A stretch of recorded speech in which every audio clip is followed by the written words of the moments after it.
Have you ever noticed that the more time you spend with someone, the more their personality, behavior, and even mannerisms begin to rub off on you? For example, I have a friend who calls me buddy. I have never before in my life called someone by that term, but after several years of hanging out with this friend, I now freely use the word buddy in our text conversations. It wasn't an intentional choice, it just happened. We become like the people we spend time around. Psychologists have seen this demonstrated so repeatedly across so many different aspects of behavior that they've given it a term, the chameleon effect. Like a chameleon changes to match its surroundings, we change to become like the people we spend time around. They rub off on us. And what's so incredible about this is that we aren't actively thinking about it at all. It's all operating on a subconscious level. It's one of the reasons it is so important for us to immerse ourselves in the stories and teachings of Jesus. As we read and study, we can imagine ourselves there with him, watching what he does, listening to what he says. And as we do, even if we're not completely aware of it, we are opening ourselves up to let Jesus rub off on us. Over the past few weeks, we've been diving into one of Jesus' most famous teachings, the Sermon on the Mount, to learn from him how to flourish as human beings. We're calling this flourishing life the U+ life. It's life lived in God's kingdom, and we enter into it by being Jesus' disciples, people who hear from God and do what he says. Our hope as we dig into this sermon is that Jesus would rub off on us. And why is that important? Why do we need Jesus to rub off on us? Because left on our own, most of us will struggle with the types of things Jesus addresses in this next section of the sermon. In this section, Jesus is going to share 6 practical examples of how a kingdom person relates to other people. Now, these examples are not rules to follow, but rather paint a picture of how a kingdom person lives their life relationally. And let me tell you up front, these examples will be challenging. We'll only have time to look at 3 of them today, and I bet most of us can relate to his first example. Picking up the sermon in Matthew chapter 5, Jesus says, "You have heard that it was said to the people long ago, 'You shall not murder, and anyone who murders will be subject to judgment.' But I tell you that anyone who is angry with a brother or sister will be subject to judgment."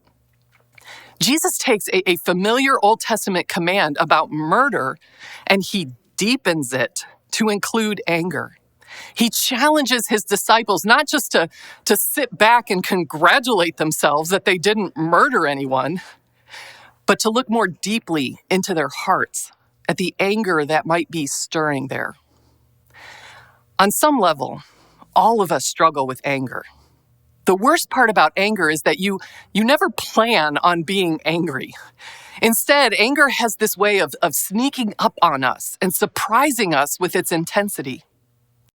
For example, think of yourself behind the wheel of a car.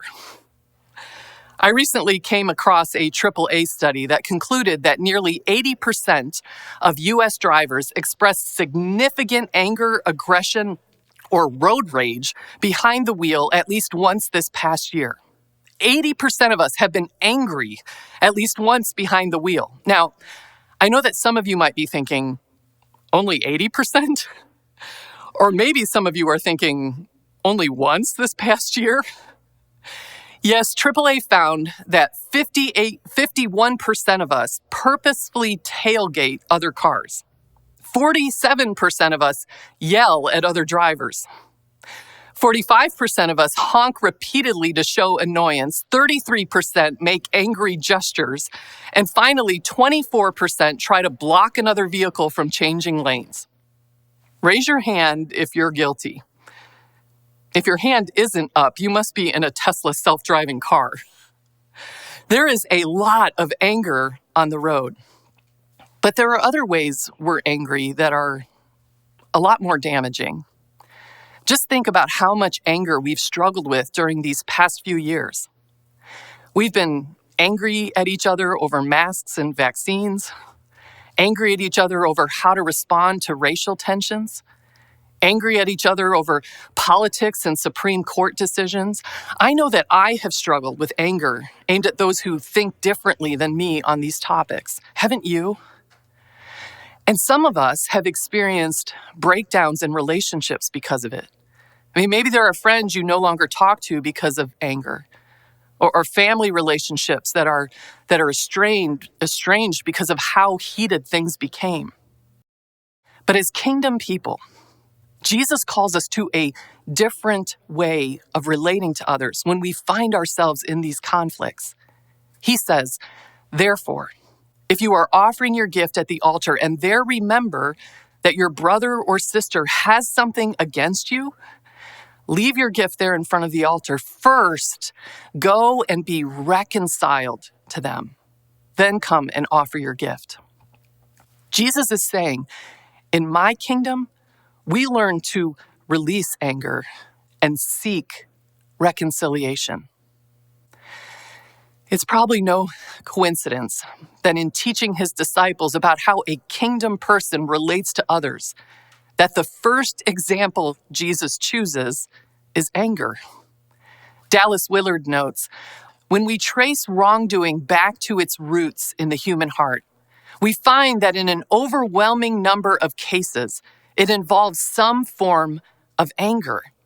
It is the elimination of anger and contempt that he presents as the first and fundamental step toward the rightness of the kingdom heart. Jesus takes anger so seriously because it's only when we face our anger that we can truly begin to discover a new way of living that leads to relational flourishing. In the second example we're going to look at, it's more unexpected. This one is about oaths. And Jesus says, again, you have heard that it was said, do not break your oath, but fulfill to the Lord the vows you have made. Now that seems straightforward. If you swear an oath, fulfill that oath. But Jesus surprises us by saying, but I tell you, do not swear an oath at all, either by heaven, for it is God's throne, or by the earth, for it is his footstool, or by Jerusalem, for it is the city of the great king. All you need to say is simply yes or no. Anything beyond this comes from the evil one. Jesus raises the bar beyond keeping oaths to not even making oaths in the first place. Why does he do that? What's the big deal about oaths? Well, once again, Jesus is pushing deeper into the motivations behind our actions. He is asking, why are you making oaths in the first place? In what ways is your swearing an oath an attempt to control others? I mean, why can't people just trust that the words you say are truthful? Why do you need an oath? This example again highlights that Jesus isn't just trying to give us more rules to follow. He's pressing us to examine the deeper motivations of our hearts.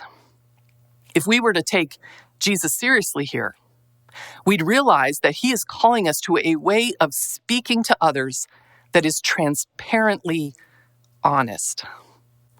When a Christ follower says, I will be there, the Christ follower shows up. When a Christ follower says, I will do it, the Christ follower follows through. When a Christ follower joins a group or enrolls in a course or accepts an invitation, the Christ follower fully embraces what they've invested in. Yes means yes, and no means no.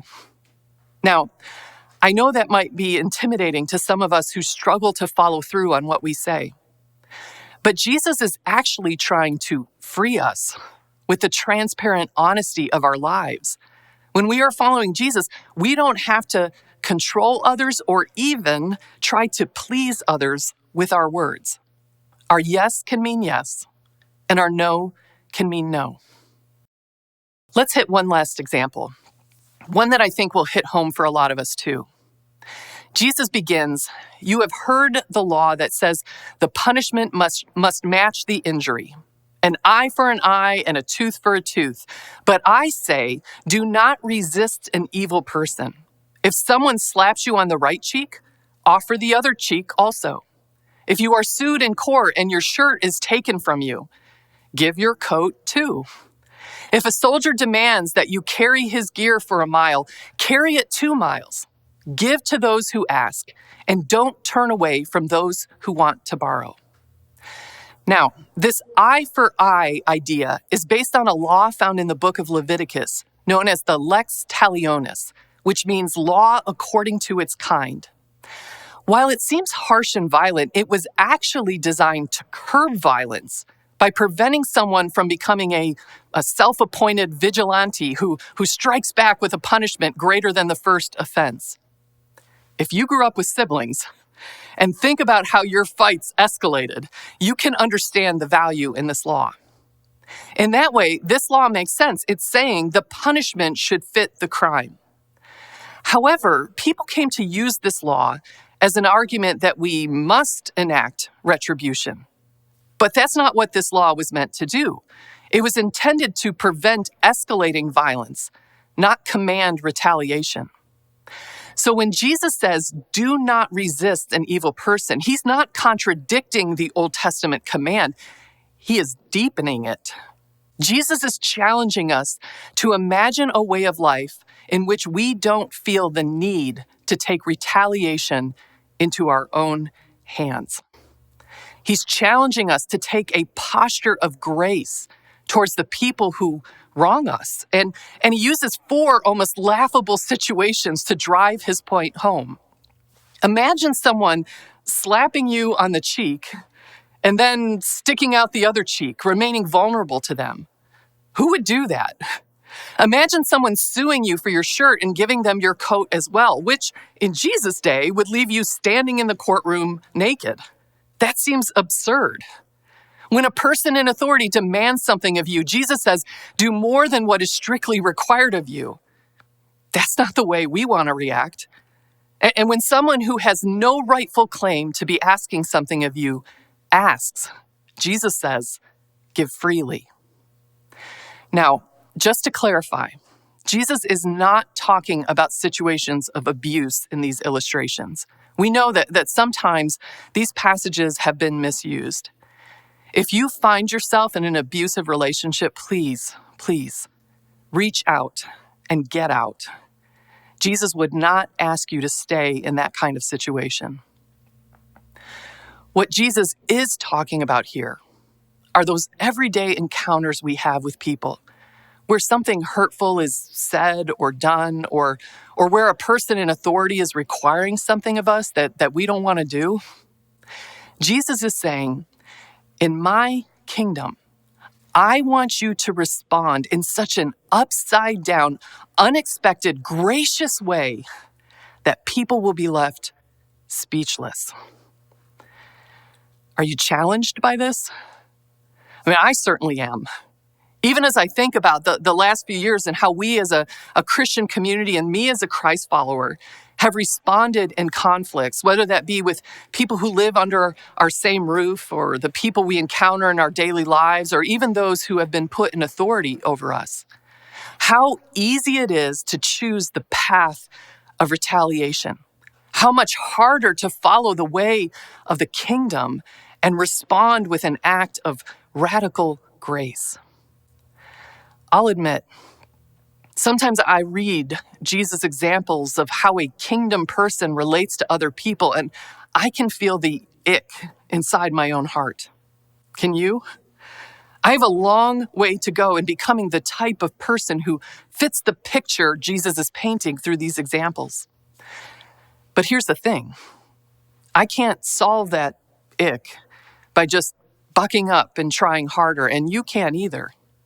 In these examples, Jesus isn't giving us a list of rules to follow to become the people he calls his disciples to be.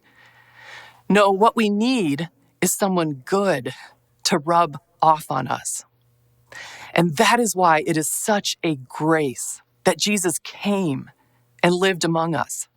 In his gospel, John tells us the Word, Jesus, became flesh and blood and moved into the neighborhood. Jesus wanted to show us the best way to live, the way to flourish as human beings. And he did it by coming and hanging out with us. He didn't just come to save us. He came to transform us, to rub off on us. And what Jesus embodied, what Jesus wants to rub off on us, is his kingdom way of radical love. The examples he gives us in his sermon are not new laws to follow, but illustrations of what it looks like to follow him in his way of love. Jesus says, "You have heard that it was said, 'Do not murder,' but I tell you, there is a kingdom way of love that goes so much further than that. Look through my eyes and you will recognize the value in every human being. As a person made in the image of God, as my disciples, I'm going to show you a way of life that refuses to let anger thrive or contempt to reign. I'm going to teach you to be for reconciliation." Jesus says, "You have heard that it was said, 'Do not break your oath.' But I tell you, the way I'm going to teach you to love will make oaths unnecessary. I will help you become a person who is so confident in my love that you can love others with truth and integrity." Jesus says, "You have heard that it was said, 'Eye for eye and tooth for tooth,' but I tell you, I'm going to show you how to trust God to be the one to set things right. Follow me, and my upside down, unexpected way of grace will become your way too." What Jesus wants us to see in these examples is that disciples of Jesus learn to love others with a humble, radical, self-sacrificing love. The very kind of love he embodies. And he wants his radical kingdom kind of love to rub off on us. When we find ourselves in challenging relational situations, we can ask Jesus, "What does your radical way of love look like in this situation?" We can hear from God and then do what he says. And somewhere down the road, we will be surprised when the kingdom way of love becomes a little more natural to us. And we'll realize Jesus rubbed off on us. We are beginning to experience his way of relational flourishing. In the vision God has given us for U+, our intention is to come alongside you as you take next steps as a disciple of Jesus. We want to walk with you as you hear from God and help you discern how he is speaking so that you can do what he says. And that's why we're challenging every person who calls community their church home to sign up for a U+ conversation. That could be a conversation with your small group leader, or it could be another person here at community who is trained to come alongside you as you discern your next steps. And it could be that God has a next step for you to take relationally. Following Jesus is meant to transform how we love others. As you listen to God, he might tell you that your next step is in how you connect with others. Perhaps there is a broken relationship in your life, and he wants you to seek reconciliation. Perhaps he wants to equip you to show love to a person by gently telling them the truth. Perhaps he wants to teach you to respond with grace in a challenging situation that you're facing at work or at home. We don't know what your next step is, but we believe that God wants to speak to you. And it may be that he has a next step for you to take relationally. We simply want to help you hear from him about what your unique next steps are and encourage you to do what he says. So every week of the series, we're challenging you to sign up for a U+ conversation so that we can come alongside you and encourage you to take your next step as a disciple of Jesus. You can learn more at uplus.info or by scanning the QR code on the screen. You may recall that at the beginning of this talk, I mentioned the chameleon effect. This strange phenomenon that the more time we spend with someone, the more we begin to mirror and take on different aspects of their personality, behavior, and life. Can you imagine what it would look like if we, as a community, began to take on the personality, behavior, and life of Jesus? The more time we spend with him, listening to him, talking with him, following him, the more we will find ourselves looking like Jesus, talking like Jesus, feeling like Jesus. Jesus will rub off on us. We'll start being less angry and offering more love. We'll no longer need to control others with our speech, but we'll become transparently honest about who we are before God and people. And when others hurt, harm, or disrespect, or even take advantage of us, instead of retaliating, we will learn how to respond with grace and love. What if it really is as simple as simply spending more time with Jesus so that more of him rubs off on us?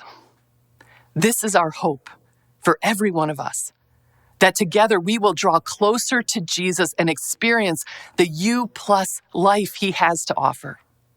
So let's continue to pursue him and take next steps together.